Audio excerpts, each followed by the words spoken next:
Assalamualaikum and good afternoon to our lecturer. My name is Nur Saratuddin and my friend is Muhammad Azizuddin bin Aizal, Muhammad Firdaus bin Muhammad Yazid and Nurul Hazmi binti Batu Hisham. Today we going to present about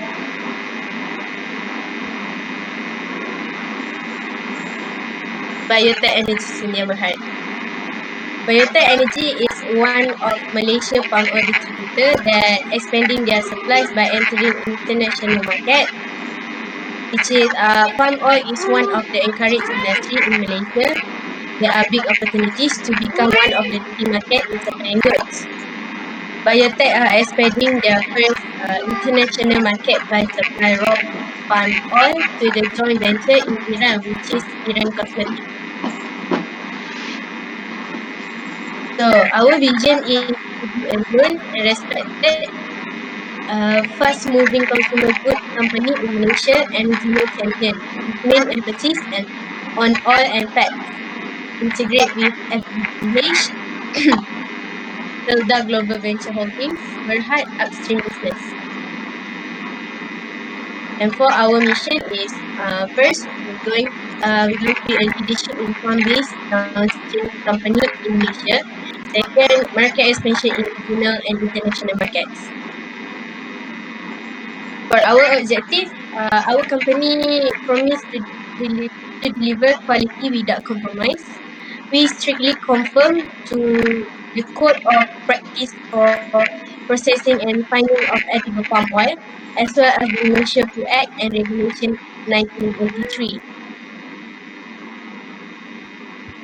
This is our internal strength. First, strong distribution network, which is over the years our company has built a reliable distribution network that can reach majority of its potential market. Second, super performance in new market. Our company has built expertise at entering new markets and making success of them. The expansion has helped the organization to build new revenue stream and diversify the economic cycle risk in the markets it operates in. Third, strong brand portfolio. Over the year, our company has invented building a strong brand portfolio. The SWOT analysis of this company just underline this fact. This brand portfolio can be extremely useful if the organization wants to expand into new product categories. And the last one, high level of customer satisfaction. The company, with its dedicated customer relationship management department, has able to achieve high level of customer satisfaction among present customer and good brand equity among the potential customer. And for the external strength, raising global population and income may have caused global demand for oil and fats, include palm oil, rising at an average rate of about 7% over the past 10 years. Indeed, demand for palm oil growing relatively faster at about 10% according to the Bloomberg report on 7 May 2015. Palm oil export globally is predicted to increase to a record high of up to third of combined export of 7 major oils and fats. Price discount of palm oil as well as strong demand in China and India. Thus, this situation provides good opportunity for palm oil industry. Another opportunity for palm oil as compared to other type of oil is that the former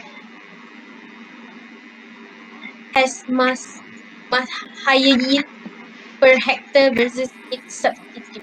Oil palm produces 4 to 5 tons of oil per hectare, which is 8 to 10 times higher than other oil seeds such as rapeseed and soya bean. Now I'm going to present about competitors. First, Sam Darby. Malaysian Sam Darby is the largest listed palm oil company globally. based on plantation area and fresh fruits bunch production. The company was created through a Malaysian government initiated merger in December 2006, the world's second largest oil palm plantation company. The second competitor is Felda Global Ventures Holdings, which is FGV, is also based in Malaysia. Felda Global Venture Holding is the world's third largest palm oil company by planted acreage, controlling over 850,000 hectares of land in the country, including approximately 500,000 hectares that it leases and manages for smallholders. Next, for the industry analysis, this is industry analysis in Iran. According to a report by The Economist, Iran has been ranked 39th for producing $23 billion of industrial products in 2008. Iranian contractors have been awarded several foreign tender contracts in different years of construction of dams, bridges, roads, buildings, railroads, power generation and gas, oil and petrochemical industries. As of 2011, some 66 Iranian industrial companies are carrying out projects in 27 countries. Iran has exported over $20 billion worth of technical and engineering mostly. In contrast with state propaganda that portrays Iran as a Shia nation, only to 32% winning the international bids. Iran has 90 industries that they produce. Since oil and gas industry is the most active industry, Iran has the fourth largest reserve of oil and second largest reserves of gas in the world. Domestic production of equipment in the nation's upstream oil industry has grown fourfold in as many years, while procurement of equipment and goods accounts for around 60 to 65% of any oil project. Iran manufactures 60 to 70% of its industrial equipment domestically, including various turbines, pumps, catalysts, refineries, oil tankers, drilling rigs, offshore platforms, and exploration instruments. Now I'm going to proceed about the country that will be ventured by us, which is Iran.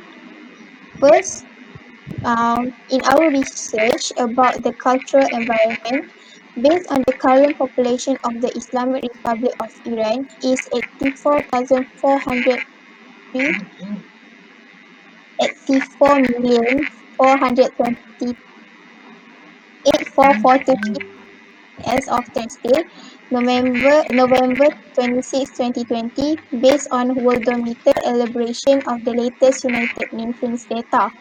From the population, a research from Group for Analyzing and Measuring Attitudes in Iran conducted an online survey which resulted that there are actually 40% identified as Muslim.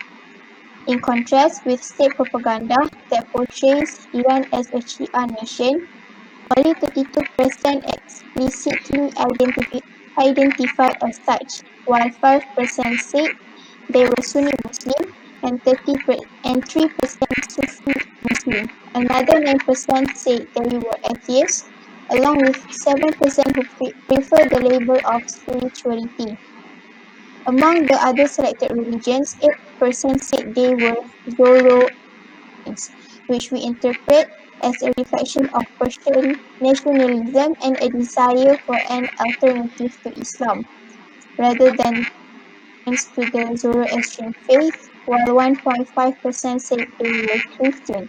Being a collectivist society, people in Iran show very strong loyalty to their family. In Iranian culture, most of them are Muslim. So next, Maisara. So this is political environment. Iran is a guardianship of the Islamic jurisprudence and Islamic Republic in which the president, parliament and judicial system share power reserved to the national government according to its constitution. The politics of Iran takes place in a framework that officially combines elements of theocracy and presidential democracy. Iran has a Iran has democratically elected president, a parliament, and the assembly of experts, which select the supreme leader and local councils. According to the constitution, all candidates running for this position must be vetted by the Guardian Council before being elected. Are representatives elected from appointed organizations to protect the state Islamic character. Iran had its political system as a parliamentary, democratic, constitutional monarchy with parliamentary system. In November 1979, the U.S. embassy was seized and its occupants taken hostage and kept captive for 444 days because of support of the US government for the King of Iran. Immigra- Immigration has lost Iran millions of entrepreneurs, professionals, technicians, and skilled craft people and their capital. The Iranian government is opposed by several militias, including the Mujahideen the People's Fedayeen, and the Kurdish Democratic Party. Next. So, um, Supreme Leader of Iran is the head of state and highest ranking political and religious authority. The armed force, judicial system, state television, and other key governmental organizations are under the control of the Supreme Leader. The Supreme Leader is appointed and supervised by the Assembly of Experts. President and the Majlis or Parliament are selected by the Guardian Council, half of whose members are selected by the Supreme Leader of Iran. For the Guardian Council is appointed and constitutionally mandated 12-member council with considerable power. It approves or votes auditors, legislative bill and legislative bill from the Islamic Consultative Assembly and approve or forbid candidates seeking office to the Assembly of Experts. The, predis- the presidency and the parliament, six of the 12 members are Islamic Faqih, which means expert in Islamic law, that was selected by the Supreme Leader of Iran. And the other six are juries nominated by the head of judicial system and approved by the Iranian parliament. Okay. The legal code is now based on Islamic law or Sharia, although many aspects of civil law have been retained, and it is integrated into a civil law legal system. According to the Constitution of the Islam Republic, the judiciary in Iran is an independent power. According to one scholar, the administration of justice in Islamic Iran has been until recent times a loosely sewn and frequently resumed patchwork of conflicting authority in which the different and sometimes conflicting source for Islamic law, the juries, the actual judge, and the non-Islamic law officials of the king disputed with each other over the scope of their jurisdiction. Some aspects of the law always some aspect of the law always remain in the hands of mullah. The village mullah was the natural arbiter in matters of marriage, divorce, and inheritance, and the exalted jurisconsult in order to carry out the very function for which he was exalted, gave opinion on those matters of law and which he was consulted. In between the village mullah and the jurist council, there was mullahs with courts which, while sometimes sanctioned by the royal government, depended for their power on the prestige of the presiding mullah judge as much or more than on the government sanction.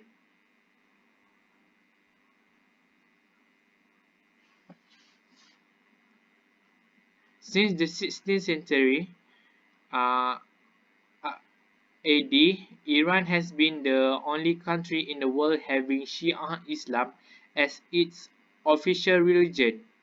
Consequently, the general principles of its legal system differ somewhat from those of other countries which follows Islamic law.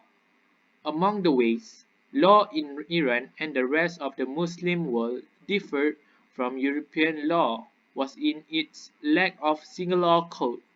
13th centuries of Islam, more particularly Shia tradition, call for juries to base decisions on their legal training as it applied to the situation being judged. There was also no appeal in traditional Islamic law. One jurist's discovery of the ruling of law for a specific case would not have been invalidated by some other jurist's discovery of a different ruling for that case. Only God could choose between them, and until the resurrection, or in the case of the Shia, the return of the 12th Imam, God had left the matter to the jurists, and the first actual judgment was final, as otherwise there would have been an infinite regress of opinions without any final judgment. For the Shia, resistance to a single written code was even stronger.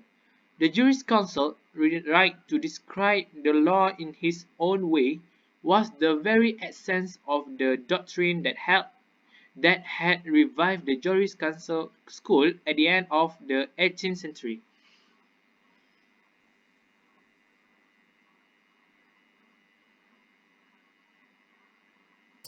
For the next one is economic environment. So the Iranian economy is dominated by the sector of oil and gas, agriculture, and sectors, and by a noticeable state presence in manufacturing and financial service. To a large extent, economic activity and government revenue rely on oil revenue and therefore remain vulnerable to global oil prices. A systematic plan covering market-based reforms was introduced by the Iranian authorities. The current plan foresees reforms in state-owned companies, the financial and banking sectors, and the financial and banking. The Iranians are a proud people and very conscious about their country's long history, cultural legacy, and many traditions.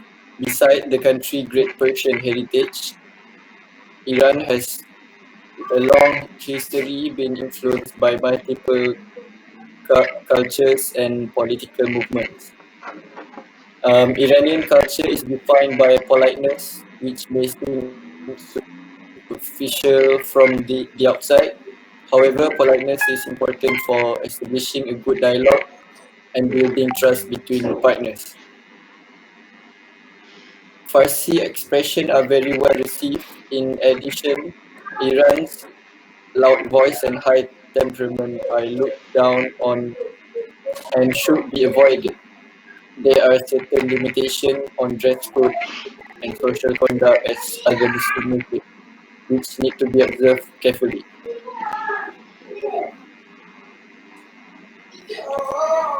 So our company choice of foreign direct investment, which is vertical forward, we supply our raw materials to produce product. One of the leading industry in Iran is cosmetic product, as it is demand from women of Iran.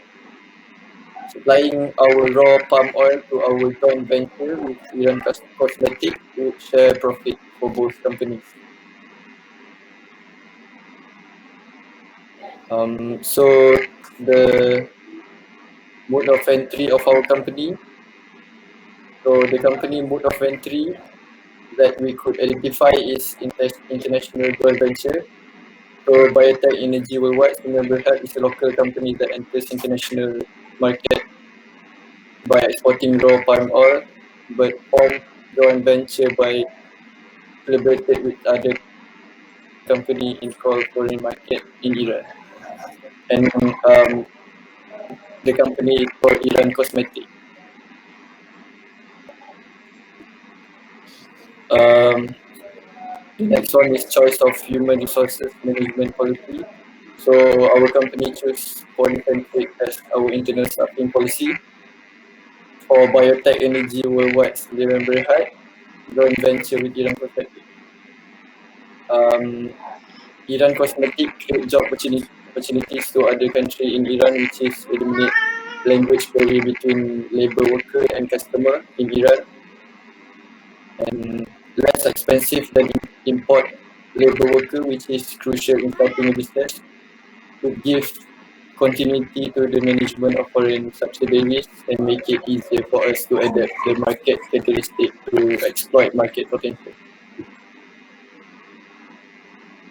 So the next one is Mr. Firdaus can proceed for next one.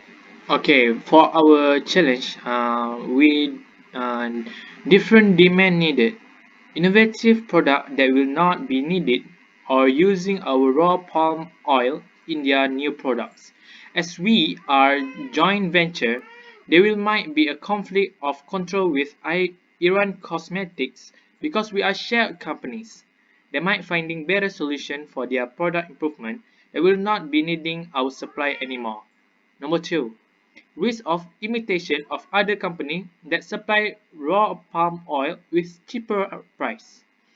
Other countries that produce raw palm oils that just enter the international market will be competitive towards our company in becoming the supplier and also importer of this raw palm oil in Iran. So, our recommendation, always follow up the host country ongoing trend. This is to prevent shortage. Biotech, energy Sindri and Berhad, worldwide imports come to an end to Iran. There are other products that will be produced with the raw palm oil, such as soaps, skincare, and more. By following up their demand, there will be always market opportunities. Number two, manage raw palm oil according to the market price and always retain the quality. By managing the quality and also the price, they will be less competitive with other competitors because Biotech's energy Sindrian Berhad is delivering the same value as others competitors. So our conclusion is, as a domestic as a domestic firm that entering a foreign market, commercial risk as such as strategic approaches and pricing strategies need to be analyzed continuously to prevent failure in international business with competitors. Communicating with joint ventures is also important to retain a relationship in business. Thank you.